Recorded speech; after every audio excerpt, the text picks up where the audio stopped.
Hey guys, Andrew here with Independent Verification, and today we're going to be reviewing the WINSINN 2020 Extrusion Belt Tensioner for your Ender 3 or Ender 3 Pro. Now the system works very similar to your stock belt tensioning system for your Ender 3 in the sense that it uses a bearing for the belt to roll on.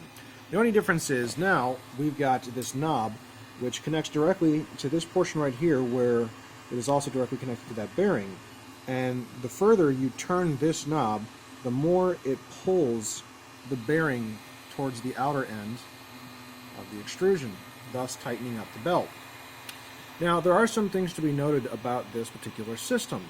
When you get it, you will most likely get it in a way that is assembled wrong, meaning you will have to reassemble it in a different orientation. If you look straight up and down, you'll see that this portion right here and this portion right here are not the same thickness, and because of that, the way it comes shipped, it'll be so that this thinner portion is on this side and the thicker portion is on this side. That would cause the belts to be too far to the front of the machine, and it'll rub up against the extrusions. So you'll have to undo the whole system, flip that part around, flip this bracket around right here so that the hole for the bolt can go through, and then reassemble that way. A little annoying, but you know, what are you going to do? It's pretty cheap at only like $12 on Amazon, a little $13 after tax, but for the most part it does its job, and it does a pretty good job at doing it.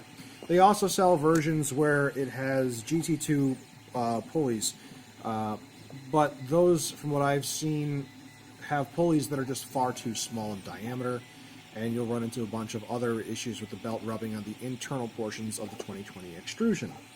Now, the one thing that I don't like about this particular system is that instead of the bolt coming from the inside going outwards, you've got this knob tightening the bolts inwards. So the further you tighten this bolt, the further this bolt is going to go towards the belt.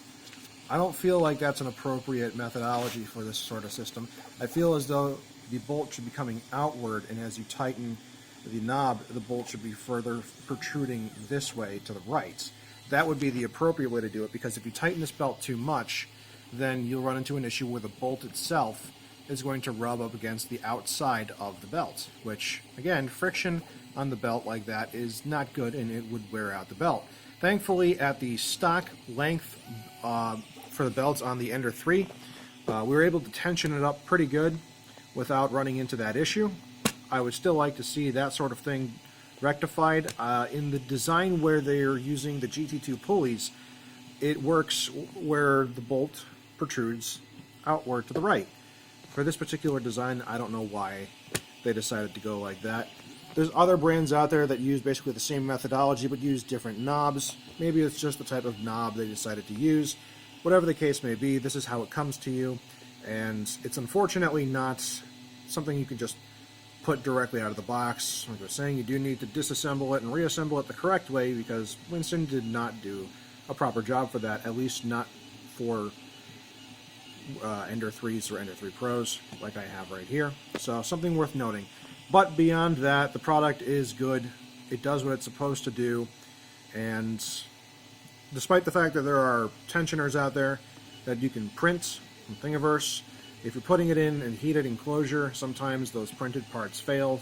That's why you would buy something like this, which is made out of metal. So heat plus plastic tends to warp plastic, and thus you'll have a bad print because of that. But because this is made of metal, you should be able to run it in a heated enclosure without it affecting your print negatively or falling apart because it's made of plastic. So that's pretty much it, guys. This one actually does work pretty well, and I'm happy to say that it does work well. It's just a little annoying when you get it, but beyond that, for $12 to $13, I'd say that's a pretty respectable price for a product that does its job.